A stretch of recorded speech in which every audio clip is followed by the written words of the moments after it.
الرحمن الرحیم اللہم صلی علی سیدنا و مولانا محمد وعلی آل سیدنا و مولانا محمد و بارک وسلم صلی علیہ۔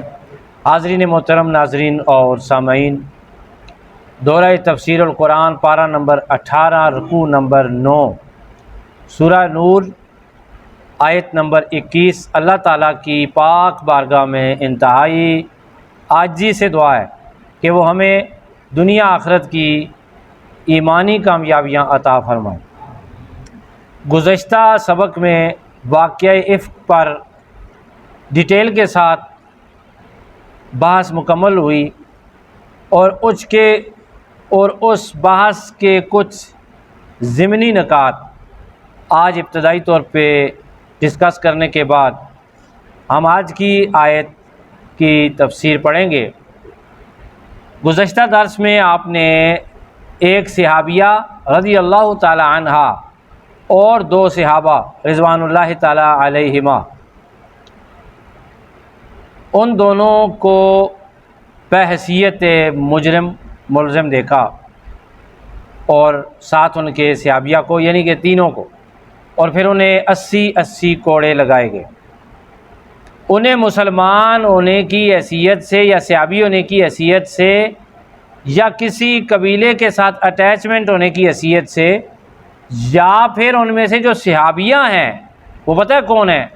وہ آقا علیہ الصلوۃ والسلام کی زوجہ محترمہ کی چھوٹی بہن ہے۔ انہیں کسی رشتہ داری کی پاسداری میں چھوڑا نہیں گیا۔ آقا علیہ الصلوۃ والسلام کی وہ سالی لگتی تھی، ظاہر ہے کہ ان کی بیوی کی بہن تھی جن کو 80 کوڑے لگائے۔ حضور نے کہا لگاؤ۔ دربار کے شاعر، حضور کے عاشق جناب سیدنا حسان ابن ثابت رضی اللہ تعالی عنہ، ہماری جانیں ان پہ قربان ہوں، ان کو بھی 80 کوڑے لگائے گئے۔ اور جنہوں نے بدر کی لڑائی میں حصہ لیا اور بدری صحابی ہونے کا شرف حاصل کیا، بہت بڑا شرف تھا، حضرت مستح رضی اللہ تعالیٰ عنہ، وہ بھی ان کو بھی جناب کوڑے پڑے۔ اب ان تینوں کے بارے میں حسن ظن ذرا سن لیں۔ روایات میں آتا ہے کہ حضرت ترمذی شریف کی روایت ہے کہ حضرت عائشہ صدیقہ رضی اللہ تعالی عنہا جب بھی ان کے سامنے یا وہ ذکر کرتی حسان بن ثابت کا تو انتہائی احترام سے ان کا نام لیتی۔ کبھی آپ نے دل میں یہ نہیں رکھا کہ وہ بھی الزام لگانے والوں میں شامل ہو گئے تھے۔ ظاہر ہے وہ عبداللہ ابن ابی جو تھا بڑا منافق تھا، چال باز تھا، اس کی باتیں ہی ایسی تھیں، رو میں بیٹھ گئے اور رو میں ایسے بہے کہ سب یہ تینوں بیچارے سادگی میں باتیں کر بیٹھے، الزام کی جو زبان سے نکل گئیں باتیں، لیکن انہوں نے سچی توبہ بھی کی، ان پہ حد قذف بھی لگ چکی۔ حضرت حمنہ بنت جحش رضی اللہ تعالی عنہا جن کو حد قذف لگی، ان کی بڑی بہن حضرت زینب، حضرت عائشہ کہتی ہیں یہ میرے مقابلے کی خاتون تھی، حضور علیہ الصلوۃ والسلام کے نکاح میں میرے برابر کی تھی، اور حضور علیہ الصلوۃ والسلام ان سے بھی بڑا پیار کرتے تھے۔ اور انہوں نے کسی سے پوچھا کہ یہ کیا کہہ رہی تھی، انہوں نے کہا کہ میں عائشہ میں کوئی برائی نہیں دیتی، سوگن انہوں نے کہ باوجود انہوں نے کہا میں اپنی بہن کا ساتھ نہیں دوں گی، میں آقا علیہ الصلوۃ والسلام کی لاڈلی زوجہ محترمہ کا ساتھ دوں گی، میں ان کا کریکٹر جب بیان کروں گی تو اچھے طریقے سے بیان کروں۔ یہ دیکھیں یار، اپنی بہن کا ساتھ نہیں دیا، کہا کہ بہن جھوٹ بول رہی ہے، غلط کہہ رہی ہے، اس نے غلط کیا ہے۔ سمجھ آ رہی کہ نہیں آ رہی؟ اور حضرت مستح جو ہیں ان کے بارے میں اگلی آیت آپ پڑھ لیں گے کل کے درس میں کہ اللہ تعالیٰ نے حضرت صدیق اکبر رضی اللہ تعالیٰ عنہ کو کیا کہا، وہ دیکھیں گے اللہ پاک نے کس طرح محبت کے ساتھ، پیار کے ساتھ صدیق اکبر کی شان بھی بیان کی اور ان کی تربیت بھی کی اور ان کے دل کی راز کی بات کو سامنے بھی لے آیا اللہ تعالیٰ۔ تو اس تمام بحث سے یہ ثابت ہوتا ہے کہ ایک تو حق کا ساتھ دینا چاہیے، اور دوسرا یہ جتنے بھی 3 نفوس قدسیہ ہیں انہیں اللہ تعالیٰ نے دنیا میں سزا دے کے پاک کر دیا ہے، ان کے بارے میں کوئی بندہ دل میلا نہ کرے، ان کی توبہ کے بارے میں قرآن مجید گواہ ہے۔ سمجھ آ گئی کہ نہیں آئی؟ اب آگے چلتے ہیں۔ آج کے درس میں اللہ تعالیٰ نے چونکہ یہ واقعہ گزرا ہوا تھا تو مسلمانوں کی تربیت کی ہے، مسلمانوں کو یہ کہا کہ تم شیطان کے نقش قدم پر نہ چلو۔ بے شک جو بھی شیطان کے نقش قدم پر چلتا ہے تو وہ تو برائی کا حکم ہی دیتا ہے، یعنی بھائی بری باتیں ہو رہی ہیں تو برائی کی باتوں کو اپنے سینوں میں محفوظ کر کے آگے نہ بیان کرو۔ تم کسی کی ہلکی سی برائی بیان کرو گے، وہ بندہ اس بندے کو 100% برا سمجھ لے گا۔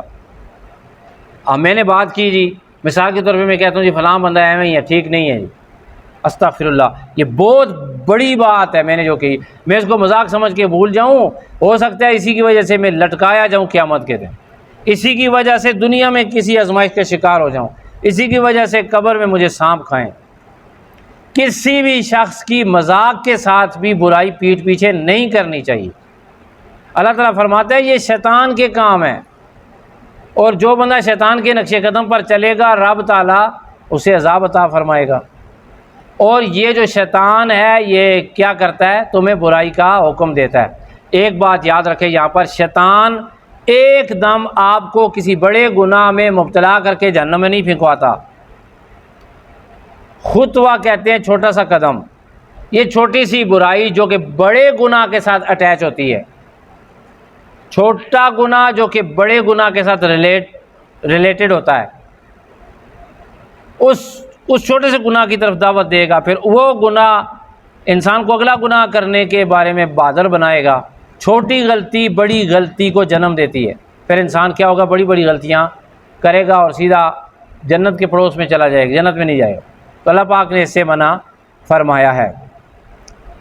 آیت کا جو آخری حصہ ہے اللہ تعالیٰ ارشاد فرماتا ہے اگر نہ ہوتا اللہ کا فضل تم پر اور اس کی رحمت تو نہ بچ سکتا تم میں سے کوئی بھی ہرگز۔ آپ یہاں پر ایک سٹینڈرڈ دیکھیں، تربیت کا سٹینڈرڈ دیکھیں، تربیت کا انداز دیکھیں ذرا۔ اور بھائی ادھر دیکھیں سارے میری طرف ذرا۔ الزام بہت سارے لوگوں نے لگایا، مسلمان کتنے تھے؟ بولے نا سارے، 3 تھے۔ عبداللہ بن ابی منافقوں کا سردار بھی تھا، اس کے ساتھ بھی اس کا پورا اسبہ تھا، یعنی اس کا گروہ تھا پورا، ایسا ہی ہے۔ تو کتنے لوگ تھے جن کو اللہ تعالیٰ نے محفوظ رکھا، وہ اپنی زبانوں کو تالے لگا کے رہے، اپنے دلوں کو ایمان کی حرارت سے بچا کے رہے، گھرانہ رسول کی طرف احترام سے دیکھتے رہے، وہ الیاذ باللہ پڑھتے رہے، بچ گئے نا، اور بچ گئے کہ نہیں؟ تو جو بندہ تھا حضرت ابوبکر صدیق رضی اللہ تعالیٰ عنہ کی خالہ کا بیٹا حضرت کے مستح، وہ ان کے گھر حضرت صدیق اکبر کیا کر رہے تھے؟ راشن دے رہے تھے، غریب تھا بیچارہ۔ انہوں نے قسم اٹھائی، باقی بات بس یہاں پر رک جاؤ، انہوں نے کہا کہ میری بیٹی کی طرف تہمت لگائی اور پھر باتیں کی، ہم جن کے محسن تھے نا، انہوں نے کہا قسم خدا کی میں تمہارا راشن بند کرتا ہوں۔ تربیت کا اندازہ اب خدا کی طرف سے دیکھ۔ اللہ فرماتا ہے 3 بندے تو شامل ہو گئے نا، رو میں بہ گئے، سادہ لو انسان تھے۔ تسی جڑے بچے ہو، کیا تسی اپنے علم نال، فہم نال، ذکاوت نال، ذہانت نال بچے ہو؟ اب آپ میں سے، ہم میں سے استغفر اللہ، اللہ تعالیٰ محفوظ ہے، کوئی بندہ گناہ میں مبتلا ہو جائے تو ہم اس کو کہیں ہے بڑا گناہ گار ہے، اور بھائی وہ تو گناہ گار ہے، آپ کس وجہ سے بچے ہیں؟ آپ کو کس نے بچایا ہے؟ آپ کو آپ کے رب نے بچایا ہے۔ کس نے بچایا ہے؟ اللہ تعالیٰ تربیت کر رہا ہے، بھولنا نا۔ تم ان کو اگر غلط سمجھ رہے ہو، وہ تو توبہ کر بیٹھے ہیں، اپنے آپ کو بھی نہ، تمہارے اندر کون سی طاقت ہے؟ تم کیا ہو؟ تم اگر اس گناہ سے بچے ہو تو کس طرح بچے ہو؟ اللہ پاک ارشاد فرماتا ہے اگر اللہ تعالیٰ کا فضل تم پر نہ ہوتا، اس کی رحمت تم پر نہ ہوتی تو تم بھی اس گناہ میں شامل ہو جاتے۔ اور دوسری تفسیر وہ یہ ہے، اللہ پاک فرماتا ہے جو شامل ہو گئے ہیں، اگر اللہ چاہتا تو ان کو پاک ہی نہ کرتا، 80 کوڑے ان کو نہ لگاتا، اللہ حد قذف ہی جاری نہ کرتا، اللہ ان سے ناراض ہو جاتا اور ان کو پھر آخرت میں دردناک عذاب ملتا۔ بہت بڑا گناہ ان سے ہوا ہے، غلطی ہوئی ہے، لیکن اللہ پاک جسے چاہتا ہے وہ پاک کرتا ہے۔ آئیے آیت کا ترجمہ سماعت فرمائیں۔ ہمیں اس سے کیا درس ملتا ہے؟ پہلا سبق یہ ملتا ہے کہ ہمیں اللہ تعالیٰ برے لوگوں سے بچنے کی توفیق عطا فرمائے۔ یاد رکھیں، غیبت وہ کرنے والے بندے کی سنگت میں جو بیٹھے گا وہ بندہ بھی غیبت کرنے لگ جائے گا، اور جتنی گناہ گار کوئی بندہ ہوگا اس کے جتنے دوست ہوں گے وہی گناہ اس میں کیا ہوں گے؟ ٹرانسفر ہو جائیں گے۔ تو پہلا آیت کا حصہ ہمیں یہ درس دیتا ہے کہ ہمیں اللہ شیطانی قوت سے بچائے اور غلط سوسائٹی سے، غلط دوستوں سے اللہ تعالیٰ محفوظ رکھنے کی توفیق عطا فرمائے اپنے آپ۔ دوسرا حصہ آیت کا یہ بتاتا ہے کہ ہم اگر گناہ سے بچتے ہیں کسی وقت تو اس کو اپنی طرف منسوب مت کریں، عاجزی اور انکساری کریں، کہیں یا اللہ تعالیٰ شکر ہے تو نے مجھے اس برائی سے بچایا۔ اور مسجد میں آ گئے ہیں تو کون لے کے آیا آپ کو؟ اللہ تعالیٰ۔